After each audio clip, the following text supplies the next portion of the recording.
గౌరవనీయులు జనసేన అధ్యక్షులు మిత్రులు పవన్ కళ్యాణ్ గారు, అదే సందర్భంలో బీజేపీ రాష్ట్ర పార్టీ అధ్యక్షురాలు పురంధేశ్వరి గారు, గౌరవనీయులు అచ్చెన్నాయుడు గారు, ఈ సమావేశానికి విచ్చేసినటువంటి నూతనంగా ఎంపికైనటువంటి ఎన్డీఏ ఎమ్మెల్యే అభ్యర్థులందరికీ పేరు పేరున మనస్ఫూర్తిగా నమస్కారాలు, అభినందనలు, శుభాభినందనలు. అందరూ కూడా మనస్ఫూర్తిగా కంగ్రాచులేషన్స్. అదే సమయంలో మీరందరూ కలిసి నన్ను శాసనసభ నాయకుడిగా, ఎన్డీఏ శాసనసభ నాయకుడిగా ఎన్నుకున్నందుకు మనస్ఫూర్తిగా అందరికీ నమస్కారాలు తెలియజేస్తున్నా, అభినందనలు తెలియజేస్తున్నా, ధన్యవాదాలు. ఇప్పుడే మిత్రులు మాట్లాడారు. నేను కూడా చాలా ఎన్నికలు చూశాను. ఈసారి రాష్ట్ర చరిత్రలో ఎప్పుడూ ఇవ్వనటువంటి తీర్పు ఇచ్చారు. ఈ తీర్పు మళ్ళీ నిలబెట్టుకునే బాధ్యత మనందరిపైన ఉంటుంది. అయితే రాష్ట్రంలో ఉండే 5 కోట్ల ప్రజలందరికీ శిరస్సు వంచి పాదాభివందనం చేస్తున్నా. ఈ రాష్ట్రాన్ని కాపాడుకోవడానికి మీరు చూపించిన చొరవ కోసం అందరం కూడా ఒకటి క్యాంపెయిన్ చేశాం. ప్రజలు గెలవాలి, రాష్ట్రం నిలబడాలి. ప్రజలు గెలిచారు. రాష్ట్రాన్ని నిలబెట్టే బాధ్యత ఇక్కడుండే శాసనసభ్యులపైన, మనందరిపైన ఉంది. ఈ విషయం మనం గుర్తుపెట్టుకోవాల్సిన అవసరం ఉంది. ఒక అరాచక పాలన, ఒక విధ్వంసకర పాలన. మామూలుగా ఇది చూస్తే ఈ కూటమి ఏర్పాటు చేసినప్పుడు కూడా నేను ఎప్పుడూ మర్చిపోలేను. ఇప్పుడే పురంధేశ్వరి గారు చెప్పారు, పవన్ కళ్యాణ్ గారు చెప్పారు. 3 పార్టీలు కూడా ఒక అత్యున్నతమైన ఆశయాల కోసం పార్టీలు పెట్టినప్పటికీ ఈరోజు కలయిక కూడా మీరు చూస్తే, ఈ కలయికని చాలా ఎన్నికలు చూశాను కానీ నా చరిత్రలో ఎన్నికలైన తర్వాత కంప్లైంట్స్ ఉండేటివి. ఇక్కడ పలానోళ్ళు సరిగా పనిచేయలేదు, ఇక్కడ ఈ నాయకులు కోఆపరేట్ చేయలేదని. నేను చూసిన మొట్టమొదటి ఎన్నిక, ఈసారి ఎన్నికల్లో మాత్రం 100% 3 పార్టీల నాయకులు, కార్యకర్తలు సమిష్టిగా పనిచేశారు. దానికి కారణం మనం ఒకసారి అన్వేషిస్తే, ప్రజలు మనోభావాలకు అనుగుణంగా మన కార్యకర్తలు కూడా ప్రవర్తించే పరిస్థితికి వచ్చారు. రాష్ట్రంలో ఉండే ప్రతి ఒక్క కార్యకర్తని, 3 పార్టీల తరపున ఉండే ప్రతి ఒక్క కార్యకర్తని, నాయకుడిని మనస్ఫూర్తిగా అభినందిస్తున్నా, ధన్యవాదాలు తెలియజేస్తున్నా, కృతజ్ఞతలు తెలియజేస్తున్నా. మేము చాలా వేవ్స్ చూసాం. 94లో 1 సైడ్ ఎన్నికలు జరిగాయి. అప్పుడు కూడా ఇన్ని సీట్లు రాలా, ఇన్ని ఓట్లు రాలా. ఈరోజు మనం చూస్తే 175 సీట్లకు గాను 164 సీట్లు గెలిచాం. అంటే 11 సీట్లే ఓడిపోయాం. అంటే స్ట్రైకింగ్ రేట్ 93%. అంటే మామూలుగా 93% రావడం అనేది దేశ చరిత్రలోనే అరుదైన అనుభవం ఇది. అలాంటి అనుభవం ఇక్కడ చూపించారు. ఓటింగ్ కూడా 57% ఓట్లు వేశారు. మనకు 50% ఓట్లు ఇస్తే ఎక్కువ అనుకుంటాం. అలాంటిది 57% ఆవరేజ్గా ఈ రాష్ట్ర ప్రజానీకం మనల్ని ఆశీర్వదించారంటే మనలో ఎంత బాధ్యత పెరిగిందో మనం ఒక్కసారి గుర్తుపెట్టుకోవాల్సిన అవసరం ఉంది. జిల్లాల వారీగా, పార్లమెంట్ల వారీగా విశ్లేషిస్తే శ్రీకాకుళం క్లీన్ స్వీప్, 7కు 7 గెలిచాం. విజయనగరం అన్నీ గెలిచాం. అరకు 2-3 ఎన్నికల్లో మనం గెలవకుండా ఈసారి ఎన్డీఏ అభ్యర్థులు చూస్తే 7కు 5 గెలిచాం. మన దురదృష్టం పార్లమెంటు పోయింది. అక్కడి నుంచి వైజాగ్ 7కు 7 గెలిచాం. అనకాపల్లి 7కు 7 గెలిచాం. దెన్ తూర్పుగోదావరి, కాకినాడ, అమలాపురం, రాజమండ్రి, నరసాపురం, పక్కన వస్తే ఏలూరు, మచిలీపట్నం, కృష్ణా, గుంటూరు, నరసరావుపేట, బాపట్ల అన్స్టాపబుల్ 7కు 7 గెలిచాం. అక్కడి నుంచి ఒంగోలులో బ్రేక్ పడింది, ఒక 2 సీట్లు పోయినాయి. అక్కడి నుంచి నెల్లూరు 7కు 7 గెలిచాం. తిరుపతి 7కు 7 గెలిచాం. కానీ దురదృష్టం పార్లమెంటు పోగొట్టుకున్నాం. చిత్తూరు ఎప్పుడు ఇన్ని సీట్లు గెలవాలి, 7కు 7 గెలిచాం. అక్కడి నుంచి రాజంపేటలో 7కు 4 గెలిచాం. 3 సీట్లు పోగొట్టుకున్నాం, పార్లమెంటు పోయింది. అక్కడి నుంచి మీరు చూస్తే చరిత్రలో ఎప్పుడూ గెలవని విధంగా కడపలో 7కు 5 గెలిచాం మనం. ఆ తర్వాత అనంతపురకు వస్తే క్లీన్ స్వీప్ 7కు 7 గెలిచాం. హిందూపూర్లో 7కు 7 గెలిచాం.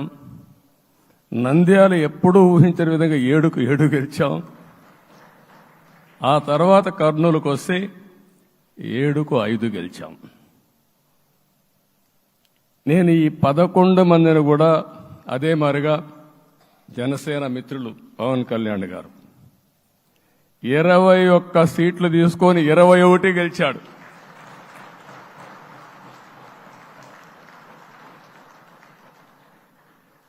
బీజేపీ 10 సీట్లు తీసుకుంటే 10 గెలిచారు, 8 గెలిచారు. అంటే 10కి 8 గెలవడం అనేది ఒక చరిత్ర. ఆ 2 సీట్లు కూడా కొన్ని ప్రత్యేకమైన కారణాల వల్ల ఓడిపోయాం తప్ప ఇంకోటి కాదు. అంటే ఇక్కడ ఒక లెసన్ మనందరికీ అర్థమైంది ఏంటంటే, అభ్యర్థులు గట్టిగా నిలబడుకున్న ప్రతి ఒక్క చోట ప్రజలు మనల్ని ఆశీర్వదించారు, గెలిపించారు. ఇదే ఈ యొక్క ఎన్నికల్లో మనందరం గుర్తుపెట్టుకోవాల్సిన ఒక ప్రత్యేకమైన విషయం. నేను చాలాసార్లు ఎన్నికలైన తర్వాత సమీక్షలు చేసుకున్నాం, కానీ ఇలాంటి విజయం, ఎలాంటి సాటిస్ఫాక్షన్ ఎప్పుడూ లేదు. దీనికి కారణం ప్రజలు మన మీద నమ్మకం పెట్టుకున్నారు. పార్లమెంట్ ఎన్నికల్లో కాదు, అసెంబ్లీ ఎన్నికల్లో చూస్తే 95,000 ఓట్ల మెజారిటీతో గెలిపించారు. గాజువాక 95,000 ఓట్ల మెజారిటీతో గెలిపించారు. ఈ విషయాలు నేను పవన్ కళ్యాణ్ గారు ఢిల్లీకి వెళ్ళినప్పుడు, పురంధేశ్వరి గారు వచ్చినప్పుడు, ఈ రాష్ట్రంలో ఇచ్చిన మ్యాండేట్ వల్ల ఢిల్లీలో మమ్మల్ని అందరూ గౌరవించే పరిస్థితికి వచ్చారు. మీ గెలుపు వల్ల ఈరోజు ఆంధ్రప్రదేశ్ రాష్ట్ర ప్రతిష్ట పెరిగింది, గౌరవం పెరిగింది. మనకు కూడా గౌరవం పెంచుకునే పరిస్థితికి వచ్చాం. అయితే ఇక్కడ ఒక విషయం మనం గుర్తుపెట్టుకోవాల్సింది, ఎంపిక చేసినప్పుడు అన్ని విషయాలు మేము కూలంకుషంగా ఆలోచించాం. ఏ సీటు ఏ అభ్యర్థులు ఏ పార్టీ తీసుకుంటే గెలుస్తారో ఆలోచించాం. ఒకసారి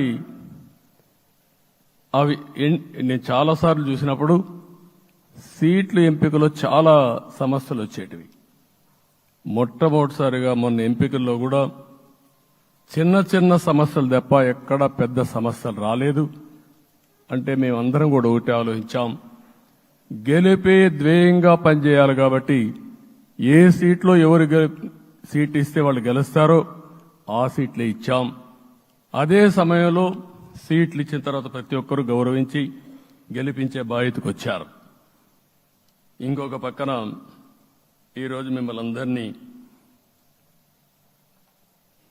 ఇప్పుడే పవన్ కళ్యాణ్ గారు చెప్పినట్టు వారి యొక్క సమయ స్ఫూర్తిని నేను ఎప్పుడూ మర్చిపోలేను.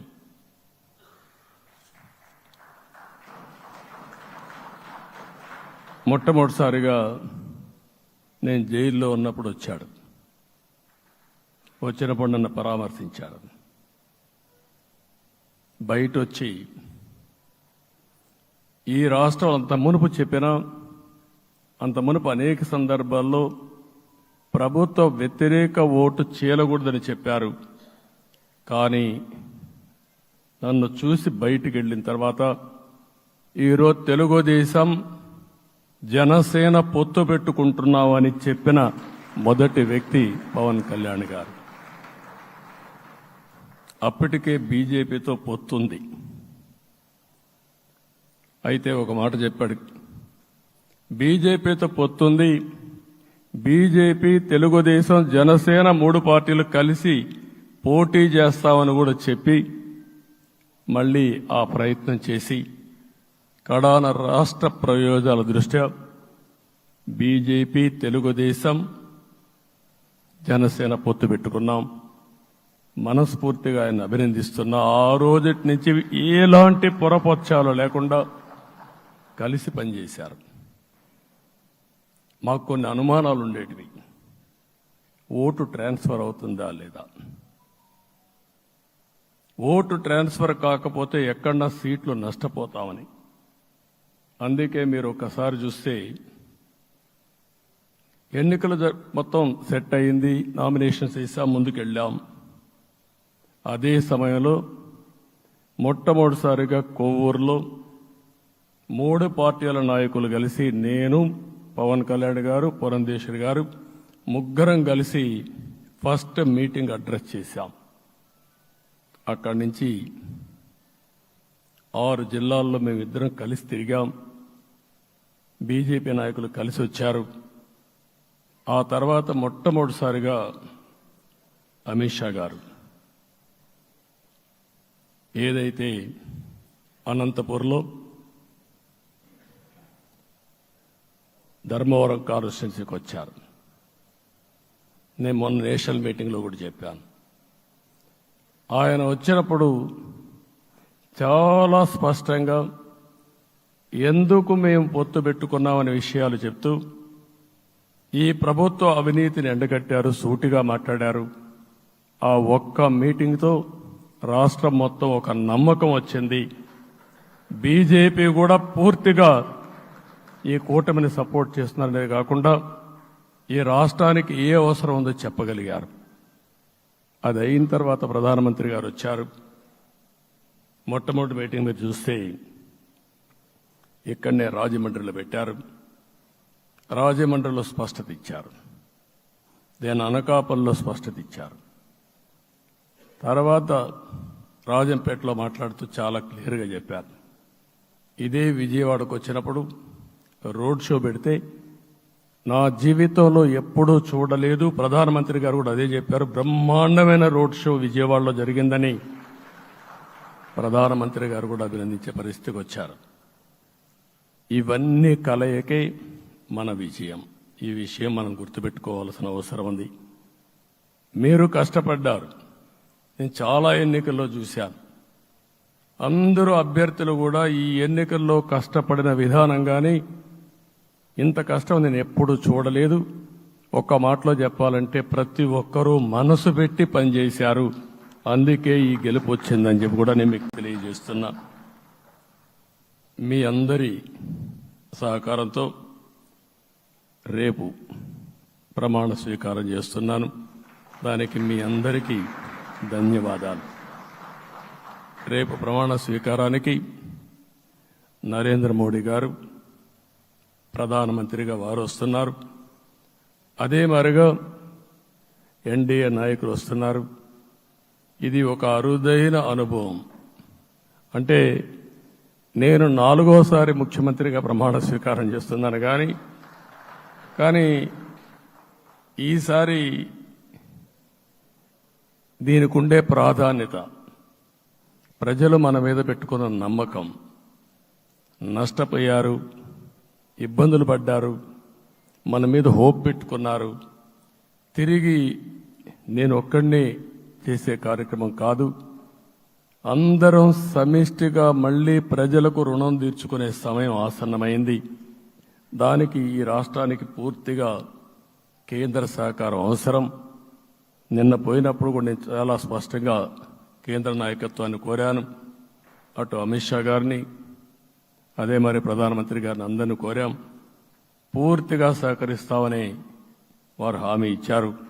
దానికి మనందరి తరపున కేంద్రంలో ఉండే ప్రధానమంత్రి నరేంద్ర మోడీ గారిని, అదే మరి అమిత్ షా గారిని, కేంద్ర నాయకత్వాన్ని, అదే మరిగా బీజేపీ దేశ అధ్యక్షుడైనటువంటి నేషనల్ ప్రెసిడెంట్ గారి నడ్డా గారిని మనస్ఫూర్తిగా అభినందిస్తున్నానని చెప్పి కూడా నేను మీకు తెలియజేస్తున్నాను. ఈరోజు 40 సంవత్సరాలుగా రాజకీయాల్లో ఉన్నాను. నేను ఎప్పుడు కూడా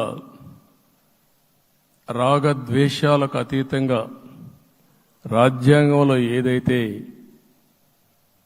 మనం ప్రమాణం చేస్తామో రాజ్యాంగాన్ని అనుసరించి అదే విధంగా పనిచేశాను.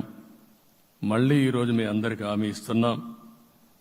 నాకు అలవాటు ప్రజల కోసం కష్టపడడం, అవిశ్రాంతంగా పనిచేయడం, పోరాటాలు మాత్రమే నాకు తెలుసు. ప్రజాహితం మాత్రం తెలుసు. తప్పకుండా దాన్ని నిలబెట్టుకుంటా. ఇన్ని దశాబ్దాలుగా కూడా ప్రతి అడుగు కూడా మీరు ఒకసారి చూస్తే ప్రతి ఆలోచన, తపన అన్నీ కూడా ప్రజల కోసమే చేశాం. ఈరోజు మనకిచ్చింది ప్రజల అధికారం కాదు. ఇది ఒక పవిత్రమైన అత్యున్నతమైన బాధ్యత మనకు అప్పచెప్పారు. ఈ విషయం అనుక్షణం ప్రతి ఒక్కరూ మనం గుర్తుపెట్టుకోవాల్సిన అవసరం ఉంది. నేను 14 సంవత్సరాలు దగ్గర ముఖ్యమంత్రిగా ఉన్నాను. 15 సంవత్సరాలు ప్రతిపక్ష నాయకుడిగా పనిచేశాను. ఎన్నో సవాళ్లు చూశాను, ఎన్నో సంక్షోభాలు చూశాను. ప్రతి ఒక్క సంక్షోభాన్ని ఒక అవకాశంగా మలుచుకుని ముందుకు పోయాం. ఈరోజు కూడా మీకు అందరికీ ఈరోజు రాష్ట్రంలో మనం చూస్తే చాలా సమస్యలున్నాయి. నా అనుభవాన్ని మొత్తం తీసుకుని పూర్తిగా మీ అందరి సహకారంతో, మిత్రులు పవన్ కళ్యాణ్ గారి సహకారంతో పేద ప్రజల జీవితాలను మార్చడానికి నిత్యం ఆలోచిద్దాం. అది చేసి మన నిజాయితీని, మన కృతజ్ఞతని ప్రజలకు తెలియజేద్దాం. అందుకని ఇంకొక పక్క మీరు ఆలోచిస్తే రాష్ట్రం పూర్తిగా శిథిలమైపోయింది. దెబ్బతినని వర్గం అంటూ లేదు. అందుకనే ఓసారి ఆశ్చర్యం కూడా వేస్తుంది. ఈ రాష్ట్రం నుంచి కూలి పనుల కోసం వేరే రాష్ట్రాలకు వెళ్లిన వ్యక్తులు సొంత డబ్బులు పెట్టుకుని వాళ్ళ యొక్క ఫుడ్ కూడా పాకెట్స్ తయారు చేసుకుని వచ్చి ఓటేసి మళ్లీ వెళ్లారు. ఇది ఊహించని పరిణామం. ఇక్కడుండేవాడు ఓటేయడం ఒక ఎత్తైతే, పేదవాడు చిన్న చిన్న పనులు చేసుకునేవాడు కూడా వచ్చి ఓటేశారు. ఎక్కడో అమెరికా, ఆస్ట్రేలియా, ఆఫ్రికా విదేశాల్లో ఉండే ఎన్ఆర్ఐస్ అయితే లక్షల రూపాయలు ఖర్చు పెట్టుకొని వచ్చి పనిచేశారు. లక్షల రూపాయలు ఖర్చు పెట్టుకొని వచ్చి మనకు ఓటేశారు. నా జీవితంలో ఎన్నోసార్లు ఎన్నికలు చూశాను, కానీ ఈసారి ఒక బాధ్యతతో ఓటర్స్ ప్రవర్తించిన తీరు శాశ్వతంగా తెలుగు జాతి చరిత్రలో మిగిలిపోతుంది. అది ఈరోజు జరిగిన విషయం మనం గుర్తుపెట్టుకోవాలి. మనందరం ఒకటే గుర్తుపెట్టుకోవాల్సిన అవసరం ఉంది. ఏ అహంకారంతో విర్రవీగిపోయారో ఆ అహంకారం కూలిపోయింది. ఎన్నోసార్లు మనం చెప్పాం, ఏ వ్యక్తికి పదవొస్తే వినయం కూడా అవసరం. పదవొచ్చిందని విర్రవీగిపోయి రేపనేది లేకుండా ఉంటుందనుకుంటే మాత్రం ఇదే జరిగే పరిస్థితి వస్తుంది. అయితే మీ అందరిని నేను కోరేది ఒకటే, ఇవన్నీ ఒక కేస్ స్టడీగా మీరందరం స్టడీ చేసుకోవాల్సిన అవసరం ఉంది. ప్రజలు బూతులు మాట్లాడే నేతల్ని, అరాచక శక్తుల్ని అవినీతి పరులు చూశారు. పాలకులంటే ఎలా ఉండాలో చూశారు. ఈ 5 సంవత్సరాల్లో పాలకుడు ఎలాంటి వాడు వచ్చి అర్హత లేని వ్యక్తి ఏ విధంగా ఉన్నాడో చూశారంటే ఈరోజు ఇచ్చిన తీర్పు ఈ 5 ఏళ్లు పరిపాలించినటువంటి వ్యక్తి యొక్క ప్రవర్తన చూసిన తర్వాత ఇలాంటి వ్యక్తి పాలనకు పనికిరాడనే ఉద్దేశంతో ఓట్లు చేసే పరిస్థితికి వచ్చారు. ఇది నా ఉద్దేశ ప్రకారం ఒక కేస్ స్టడీ అవుతుంది మనందరం కానీ జాగ్రత్తగా ఆలోచిస్తే. కానీ మనం కూడా అదే విధంగా కక్ష తీర్చుకోవాలి అని కానీ మనం ముందుకు పోతే మనకు కూడా సమస్య వస్తుంది. అదే సమయంలో ఒకటే చెప్తున్నా, తప్పు చేసిన వాడిని క్షమించి పూర్తిగా వదిలిపెడితే కూడా మళ్ళా అలవాటుగా మారుతుంది. తప్పు చేసిన వాళ్లకు శిక్ష పడవలసిన అవసరం ఉంది, చట్టపరంగా శిక్షించాల్సిన అవసరం ఉంది. అదే సమయంలో విధ్వంస రాజకీయాలు, కక్షా రాజకీయాలు కాకుండా ఇవన్నిటిని ప్రక్షాళన చేయాల్సిన అవసరం ఉందని చెప్పి కూడా నేను మీకు తెలియజేస్తున్నా. ఇంకొక పక్క 5 ఏళ్లలో ఎన్నో సంవత్సరాలు చూశాను కానీ కార్యకర్తలపైన దాడులు, హింసా రాజకీయాలు, అక్రమ కేసులు, వేధింపులు, కడాన సోషల్ యాక్టివిస్టులు కూడా ఇష్టానుసారంగా కేసులు పెట్టి హెరాస్ చేస్తే నిద్రపోకుండా వాళ్ళు కాపాడుకున్నాం. ఇంకొక పక్కన అన్ని పార్టీలకు 3 పార్టీలకు అనుభవం ఉంది.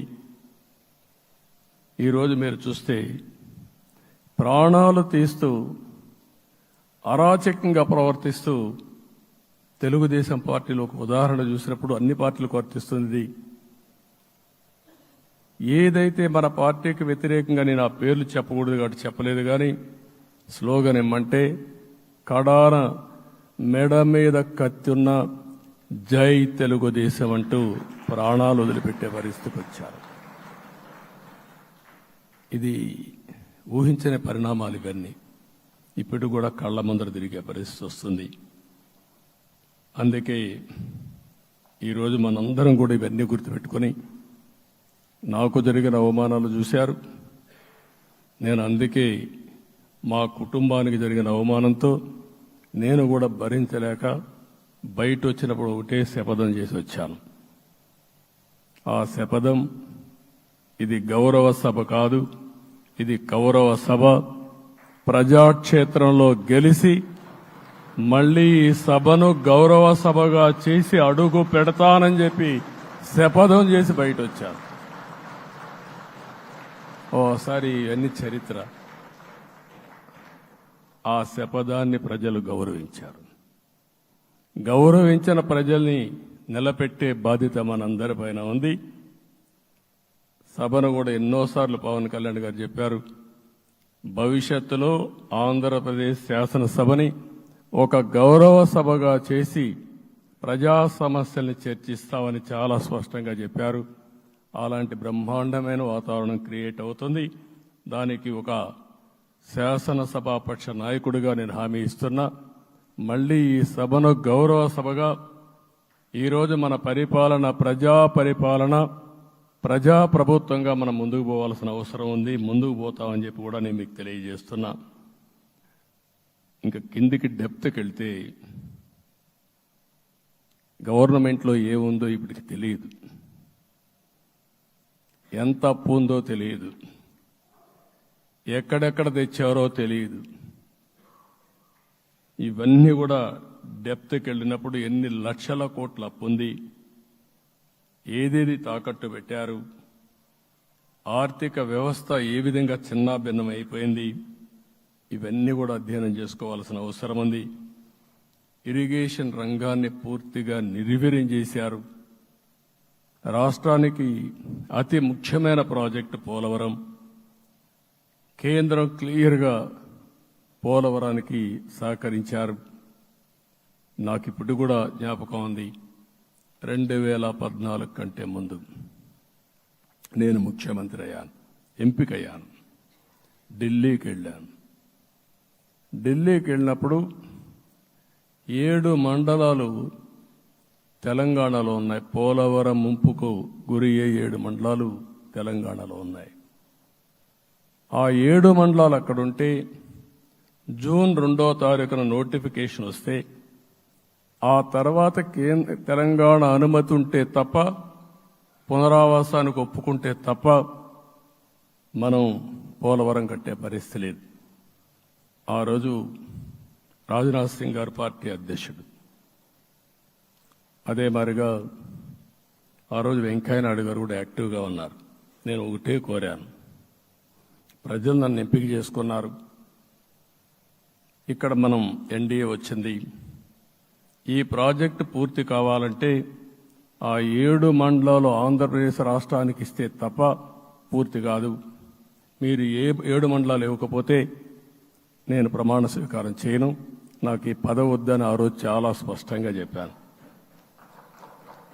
ఇది ఎప్పుడు కూడా చరిత్రలో ఎప్పుడు జరగని విషయం.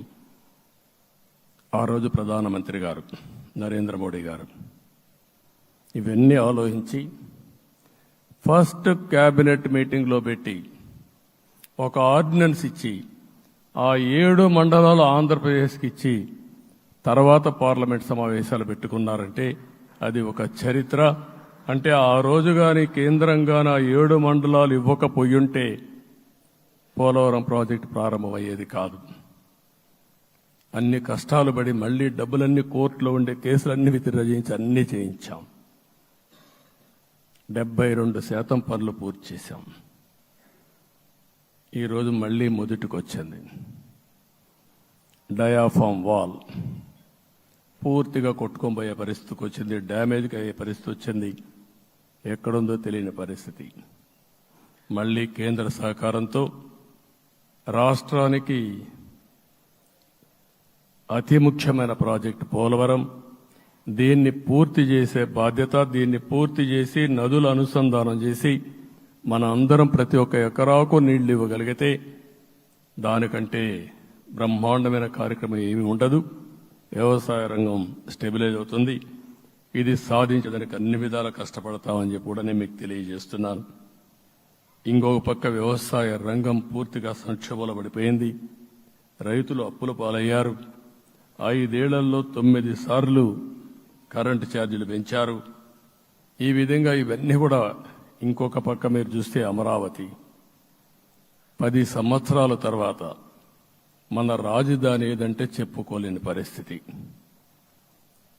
ఇప్పటికి కూడా మనకు గుర్తొచ్చేది ప్రజావేదిక విధ్వంసం. అలాంటి దుర్మార్గమైన కార్యక్రమాలు జరిగాయి. ఇవన్నీ కూడా గుర్తు చేసుకుంటూనే కక్షపూరిత రాజకీయాలు కాకుండా కన్స్ట్రక్టివ్ పాలిటిక్స్కి మనం ముందుకు పోవాల్సిన అవసరం ఉంది. అందుకే ఈరోజు నేను ఒకటే మీ అందరికీ హామీ ఇస్తున్న, మీ ద్వారా ప్రజలందరికీ, మనది ప్రజాప్రభుత్వం. ఇకపైన మన ప్రభుత్వంలో ప్రజావేదికల కూల్చివేతలుండవు. 3 రాజధానులంటూ రాష్ట్ర భవిష్యత్తు ఆటలాడే పరిస్థితి ఉండదు. మన రాజధాని అమరావతి, అమరావతి రాజధాని. విశాఖపట్నం ఆర్థిక రాజధానిగా, ఒక ప్రత్యేకమైన సిటీగా, ఆధునికమైన నగరంగా తయారు చేసుకుందాం. దాన్ని ఎప్పుడు కూడా నేను కంబైన్డ్ ఆంధ్రప్రదేశ్ కూడా గుర్తుపెట్టుకున్నాను. విశాఖపట్నం అటు జనసేనకు, తెలుగుదేశానికి, బీజేపీకి ముగ్గురు కూడా చాలా ముఖ్యమైన నగరం ఇది. ఎందుకు నేను ఈ మాట అంటున్నానంటే, లాస్ట్ ఎలక్షన్లో 2014లో హరిబాబు అక్కడ ఎంపీగా గెలిచారు. తర్వాత విడిపోయిన తర్వాత 2014లో మళ్ళీ మనం పోటీ చేసినప్పుడు చేశాం. 2019లో 4 అసెంబ్లీ సీట్లు గెలిపించిన ఏకైక నగరం విశాఖపట్నం తెలుగుదేశం పార్టీకి. అదే మాదిరిగా ప్రజల్లో గణనీయమైనటువంటి అభిమానం జనసేన అధినేత పవన్ కళ్యాణ్ గారి పైన ఉంది. ఈ 3 కలిపి నిన్న ఒక సునామీ మారిగా వచ్చింది. అక్కడ ఒక్కొక్క సీట్లో మీరు చూస్తే 90,000, 90,000, 70,000, 80,000 మెజారిటీతో గెలిపించారంటే ఆనాటి ముఖ్యమంత్రి విశాఖపట్నాన్ని రాజధానిగా చేస్తాను, ఎన్నికలు అవుతానే అక్కడే ప్రమాణ స్వీకారం చేస్తానంటే నువ్వు రావద్దు అని ప్రజా తీర్పిచ్చిన రాజధాని నగరం విశాఖ నగరం. అంటే ఎలాంటి టెంప్టేషన్ కూడా లొంగలేదు వాళ్ళు. ఇది ఒక అనుభూతి. విశాఖపట్నాన్ని మర్చిపోయే సమస్య లేదు. తగిన గుర్తింపు ఇస్తాం, అభివృద్ధి చేస్తాం. ఇంకొక పక్క కర్నూలుని కూడా ఇదే మారిగా చెప్పి కర్నూలుని జ్యుడిషియల్ క్యాపిటల్గా చేస్తామని కడాన ఏమీ చేయకుండా వదిలిపెట్టినటువంటి వ్యక్తి. ఈరోజు మీరు ఒక్కసారి గుర్తుపెట్టుకోవాల్సింది, నేను చాలా ఎన్నికలు చూశాను కానీ రాయలసీమలో వన్ సైడ్ ఎన్నికలు జరిగాయి. బ్రహ్మాండంగా ఓట్లేశారు. ఓట్లేయడమే కాదు, ఊహించినటువంటి మెజార్టీస్ ఇచ్చారు. ఇది నేను కొంచెం భయపడ్డాను బిగినింగ్లో, కానీ ఊపు చూసిన తర్వాత మాత్రం అనిపించింది అందరూ ఎక్స్పెక్ట్ చేశారు రాయలసీమలో కొంచెం ఇబ్బంది ఉంటుందని. అలాంటి రాయలసీమ తిరుగుబాటు చేసే పరిస్థితికి వచ్చింది. దానికి కూడా మనందరి మీద బాధ్యత ఉంది. కర్నూలుని అన్ని విధాలా అభివృద్ధి చేసే బాధ్యత Telugu Desam party, Janasena, BJP, NDA కూటమి తీసుకుంటామని కూడా హామీ ఇస్తున్నాను. ఈ 3 సిటీలే కాకుండా మొత్తం అన్ని జిల్లాల్ని సమభావంతో ఆలోచించి మనం ముందుకెళ్దాం. ఇంకొక పక్క మనలో ఏ కోశాన కూడా అహంకారం ఉండకూడదు, అరాచకం అనేది ఎక్కడా కనిపించకూడదు. ఈ రాష్ట్రంలో అశాంతికి చోటు అనేది లేకుండా ముందుకు పోవాల్సిన అవసరం ఉంది. రాష్ట్ర ప్రజలందరికీ హామీ ఇస్తున్నా, సీఎం వస్తున్నాడంటే చెట్లు కొట్టేయడం, లేకపోతే రోడ్లు మూసేయడం, షాపులు బంద్ చేయడం, పరదాలు కట్టుకోవడం అవన్నీ ఉండవు. సీఎం కూడా ఒక మామూలు మనిషిగానే వస్తా, అందరితో కలిసి ఉంటాం.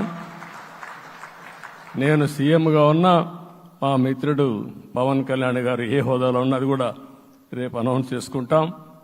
మేమందరం కూడా సామాన్యమైన వ్యక్తులుగానే వస్తాం మీ దగ్గరికి, మీలో ఒక వ్యక్తిగా ఉంటాం. మాకు హోదా సేవ కోసరం తప్ప పెత్తనం కోసరం కాదు. ఆ విషయం ప్రజలందరికీ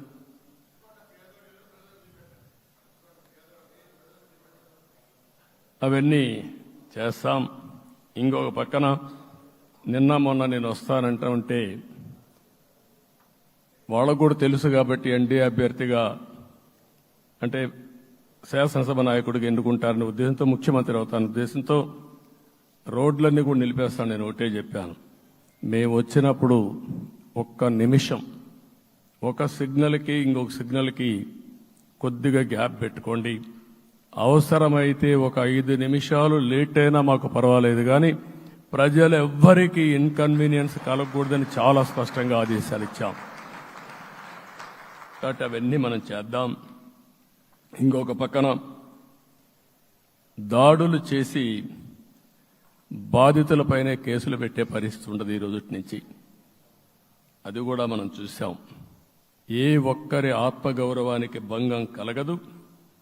ఒక పాజిటివ్ గవర్నెన్స్ అన్ని చోట్ల కనపడుస్తుంది. ప్రజాహితం కోసమే పనిచేస్తాం. ప్రతి నిర్ణయం, ప్రతి అడుగు ప్రజల కోసమే ఉంటుంది. స్టేట్ ఫస్ట్ అనే నినాదంతో ముందుకు పోతాం. ఈరోజు మేము ముగ్గురం కూడా ఢిల్లీలో వెళ్ళినప్పుడు కూడా మా ఆలోచన ఈ రాష్ట్రం ముందుండాలనే ఉద్దేశంతోనే ముందుకు పోయాం. అదే సమయంలో ఈరోజు మన రాష్ట్రానికి కూడా సముచితమైన గౌరవం. 3 మంత్రులు కేంద్రంలో మన వాళ్ళు ఉండే పరిస్థితికి వచ్చారు. ఒక పక్కన రామ్మోహన్ నాయుడు శ్రీకాకుళం ఎంపీ, ఆయన కేంద్రంలో మంత్రి పదవి, కేబినెట్ పదవి వచ్చింది. ఇంకొక పక్కన పెంబసాని చంద్రశేఖర్కి స్టేట్ మినిస్టర్గా ఎంఓఎస్ కింద ఇచ్చారు. మూడోది కూడా ఒక సామాన్యమైన కార్యకర్త Srinivasa Varma, Narasapur MP, BJP MP, ఈరోజు కేంద్రంలో మంత్రి స్థానం వచ్చింది. ఓసారి బీజేపీలో కూడా ఇది ఒక ప్రత్యేకత. ఆయన ఎంపీ ఇచ్చినప్పుడు నాకే ఆశ్చర్యం వేసింది. ఒక మామూలు వ్యక్తి ఎంపీ ఇచ్చారు. అప్పుడు ఆలోచించినప్పుడు నేను ఫస్ట్ మీటింగ్ పోతే వచ్చాడు. వచ్చినప్పుడు నేను ఎంక్వైరీ చేస్తే ఆయన స్ట్రాంగ్గా పార్టీ కోసం పనిచేశాడు. ఒక పార్టీ కార్యకర్తను గుర్తించిన పార్టీ భారతీయ జనతా పార్టీ. అది కూడా తెలుగుదేశంలో కూడా చేస్తున్నాం, జనసేనలో కూడా చేస్తున్నాం. వారి యొక్క ప్రత్యేకత. ఈరోజు నిన్న కూడా మనం అందరం చూస్తే మోదీ గారు మొన్నే మీటింగ్ అయినప్పుడు చూశాం, ఆయన స్పీచ్ను కూడా చూశాం. నేను కూడా చాలా స్పష్టంగా చెప్పాను, 10 సంవత్సరాల మోడీ గారి పరిపాలన దేశ ప్రతిష్ట పెంచింది. ప్రపంచంలోనే భారతీయులకు గుర్తింపు వచ్చింది. 11వ స్థానంలో ఉన్న ఆర్థిక వ్యవస్థ ఈరోజు 5వ స్థానానికి తీసుకొచ్చారు. ఇంకొక పక్కన ఎన్డీఏ 3.0 ఈ పరిపాలన 5 ఏళ్లలో 5వ స్థానం నుంచి 3వ ఆర్థిక అతిపెద్ద దేశంగా భారతదేశం ఎమర్జీ కాబోతుంది. ఇది మన దేశానికి గర్వకారణం. ఇంకొక పక్కన ఆయన కళ వికసిత్ భారత్ 2047, మనందరి కళ వికసిత్ ఆంధ్రప్రదేశ్. ఇది మనందరం ఒక కళగా పెట్టుకొని ముందుకు పోవాల్సిన అవసరం ఉంది. అదే సమయంలో మనందరి ఆలోచన పేదరికం లేని సమాజం, zero poverty nation, zero poverty state, zero poverty నియోజకవర్గం. ఇది ఎన్టీ రామారావు గారి కళ. ఆయన చాలాసార్లు నేను మొన్న కూడా చెప్పాను, ఒకప్పుడు కమ్యూనిజం, క్యాపిటలిజం, సోషలిజం, ఇది ఆర్థిక సంస్కరణ రాని ముందు ప్రతి ఒక్కరిని అడిగే విధానం. ఎవరిని అడిగినా మీరు ఏ సైడ్ ఉంటారని అడిగేవాళ్ళు. అలాంటి సమయంలో ఎన్టీ రామారావు గారిని మీరు ఏ ఇజాన్ని నమ్ముతారో చెప్పమంటే, నాకు ఈ ఇజాల గురించి తెలియదు, నాకు తెలిసింది ఒకే ఒక ఇజం, అది హ్యూమనిజం అని చెప్పిన ఏకైక నాయకుడు భారతదేశంలో ఎన్టీ రామారావు గారు. ఆయన ఆ రోజు చెప్పింది పేదరికం లేని సమాజాన్ని సృష్టించాలని, పేదవాళ్లే దేవుళ్ళు, సమాజమే దేవాలయం అని చెప్పిన వ్యక్తి. ఆ కళని సాధికారం చేద్దాం. అదే నేను నిన్న చెప్పినప్పుడు కూడా ఈ దేశం అభివృద్ధి కావడంలో ఎలాంటి అనుమానం లేదు. కానీ ఆ అభివృద్ధి ఫలితాలు పేదవాళ్లకు తీసుకుపోవడంలో కాన్షియస్ ప్రజా నిర్ణయాలు తీసుకోవాలి, పబ్లిక్ పాలసీ తీసుకోవాలి. దానికి మన రాష్ట్రం నాంది పలికి కేంద్రానికి కూడా ఒక ఆదర్శంగా మనం నిరూపించుకుందాం.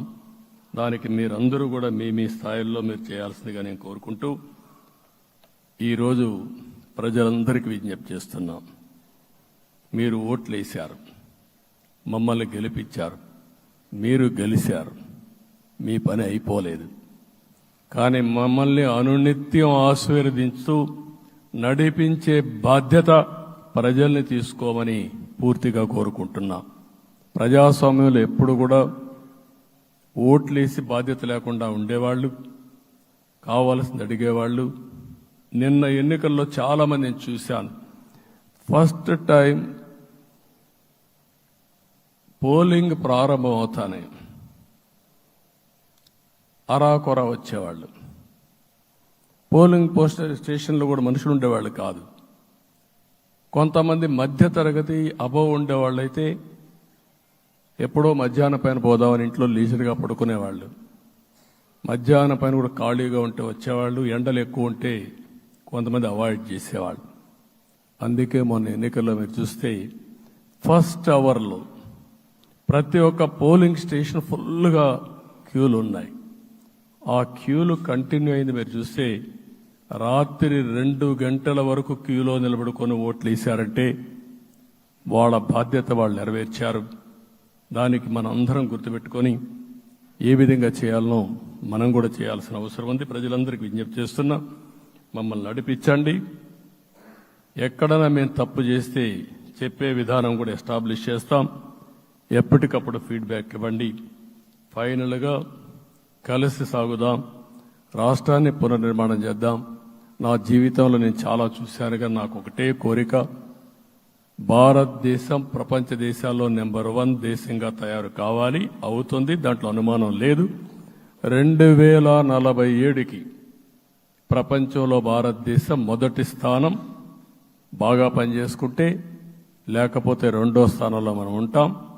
అదే సమయంలో ప్రపంచం మొత్తం భారతీయులు నెంబర్ 1 స్థానంలో ఉంటారు. అది నరేంద్ర మోడీ గారి కళ. అది డెఫినెట్గా జయప్రదం అవుతుందని నేను ప్రగాఢంగా విశ్వసిస్తున్నా. ఇందులో నా స్వార్థం కూడా ఉంది. తెలుగు జాతి ప్రపంచంలోనే నెంబర్ 1గా ఉండాలనేది మన కోరిక. ఇప్పటికీ మీరు చూస్తే హైయెస్ట్ పర్ క్యాపిటా ఇన్కమ్ ప్రపంచంలో ఏ దేశంలోకి వెళ్ళా భారతీయులు సంపాదిస్తున్నారు. అందులో అగ్రస్థానంలో తెలుగు వాళ్ళు ఉన్నారు. అదే సమయంలో ఈ రాష్ట్రాన్ని నెంబర్ 1గా చేయాలనే సంకల్పం మనందరికీ ఉండాల్సిన అవసరం ఉంది. ఇది అసాధ్యం కాదు. ఈ రోజు ఉండే పరిస్థితిని సవరిస్తూనే మళ్లీ నిర్మాణాత్మకంగా వెళ్తే ఒక నిర్దిష్టమైన సమయం ప్రకారం ఆంధ్రప్రదేశ్ రాష్ట్రాన్ని నెంబర్ 1 చేసుకునే అవకాశం ఉంటుంది. అదే సమయంలో జీరో పావర్టీ. మన ఆలోచనలన్నీ కూడా ఒకటే మీరు ఆలోచించుకోవాలి. ఎవరైతే పేదవాళ్ళు ఉన్నారో, పేదవాళ్ళలో నిరుపేదలు ఉన్నారో దానిపైన దృష్టి పెట్టాలి. దీనికి కూడా ఒక కార్యక్రమాన్ని మనం తీసుకుంటా అని చెప్పి తెలియజేసుకుంటూ, మరొకసారి ఇది ఒక అరుదైన అనుభవం. నా జీవితంలో మరిచిపోలేనటువంటి ఘట్టం. దీనికి మిమ్మల్ని అందరినీ ఎన్డీఏ అభ్యర్థిగా ముఖ్యమంత్రిగా నన్ను ఎంపిక చేసిన ఎన్డీఏ ఎమ్మెల్యేలందరినీ పేరు పేరున మనస్ఫూర్తిగా అభినందిస్తూ, మరొకసారి బాధ్యత ఈ రోజు నుంచి ఇంకా ఎక్కువైంది. నిన్నటి వరకు ఈ రాష్ట్రంలో ప్రతి ఒక్కరికి నిద్ర లేని రాత్రులే. నా ఒక్కడికే కాదు. ఇప్పుడు తలుసుకుంటే ఓసారి బాధ వేస్తుంది. ఆ బాధపడిన రోజులు చూసుకుంటే, ఒక వ్యక్తిని జైల్లో పెట్టినప్పుడు నాకు 40 రోజుల నుంచి 90 రోజులు 100 రోజులు పట్టేది మళ్ళా బయట తేవాలంటే. మళ్ళా జైల్లో ఏం చేస్తారో తెలియదు. అక్కడి నుంచి ఇంకా ప్రెషర్ మౌంటప్ చేసుకుంటూ వచ్చాం. ఆ త్యాగం చేసిన రోజులను ఒకసారి గుర్తుపెట్టుకుంటూ, సఫర్ అయిన ప్రతి ఒక్కరిని, పార్టీ కార్యకర్తలనే కాకుండా ప్రజలను కూడా గుర్తుపెట్టుకొని, సోషల్ యాక్టివిస్టులు గుర్తుపెట్టుకొని ఈ రాష్ట్ర పునర్నిర్మాణం కోసం ముందుకు పోదామని తెలియజేసుకుంటూ, మరొకసారి మీ అందరికీ మనస్ఫూర్తిగా అభినందనలు తెలియజేసుకుంటూ, నన్ను పూర్తిగా బలపరిచినటువంటి మిత్రుడు పవన్ కళ్యాణ్ గారికి, అదే మరిగా బీజేపీ నాయకత్వానికి, పురంధేశ్వర్ గారు ఇక్కడ నేను చూశాను. మేమిద్దరం, వారు ఎంపీ అభ్యర్థిగా ఉన్నప్పటికీ ఎప్పుడో కంప్లైంట్ చేసినా లేకుంటే కోఆర్డినేషన్ ప్రాబ్లం వచ్చినా ఇమీడియట్గా స్పందించి వారు కూడా కోఆర్డినేట్ చేశారు. అందరూ కూడా ఎక్కడా పొరపచ్చాలు లేకుండా మనస్ఫూర్తిగా చేశాం కాబట్టి ఈ గెలుపు సాధ్యమైంది. ఈ గెలుపుకు సహకరించిన ప్రతి ఒక్క నాయకుడికి, ప్రతి ఒక్క పార్టీకి, ప్రతి ఒక్క కార్యకర్తకి, ప్రజలందరికీ కూడా పేరు పేరున మనస్ఫూర్తిగా నమస్కారాలు తెలియజేసుకుంటూ మీ అందరి దగ్గర సెలవు తీసుకుంటున్నాను. జై హింద్, జై హింద్.